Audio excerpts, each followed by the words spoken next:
Masih ingat Ani TKW Blitar dulu viral dinikahi bule Eropa? Beberapa waktu silam, Ani, mantan TKW Blitar, Jawa Timur, ramai diperbincangkan. Pasalnya, Ani membuat seorang pria bule Eropa kepincut. Pria bule itu bernama Jurk. Ani dan Jurk menikah di Indonesia, tepatnya di Kedung Waru, Tulung Agung, pada 24 Maret 2012. Ya, kisah pertemuan Ani dan Jurk banyak membuat orang penasaran. Dulu, Ani pernah bercerita tentang bagaimana dirinya bisa menjalin cinta dengan suami bulenya itu. Awal berkenalan hingga akhirnya benar-benar memutuskan menikah. Dahulu, Ani memberanikan diri untuk bekerja di Hong Kong. Saat bekerja di Hong Kong, itulah pertemuan Ani dan Jurk yang fenomenal terjadi, yaitu di sebuah kafe di Hong Kong pada 20 Desember 2010. Setelah itu, pada bulan April 2011, pertama kali suami Ani mengunjungi Indonesia. Yang menarik adalah untuk melamar Ani. Ani juga membongkar alasan suami bulenya mau menikah dengan dirinya.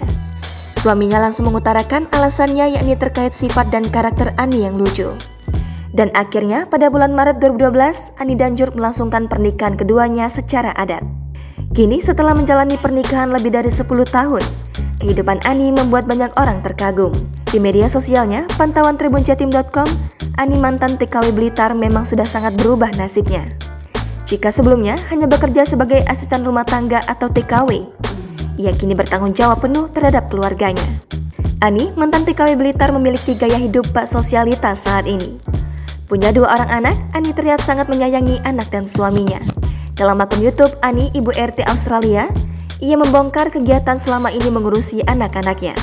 Ia juga kerap membagikan momen liburan bersama keluarga. Jika dulu dirinya hanya bisa melihat harta milik majikan, kini Ani mendapat keberuntungannya. Ia tampil dengan busana modis dan barang-barang yang tak kalah mewah. Ani juga berteman dengan kerabat dan tetangga di dekat rumahnya. Ia sering menghabiskan waktu minum dan makan serta nongkrong dengan rekan-rekannya. Jangan lupa subscribe, share, komen, dan like ya!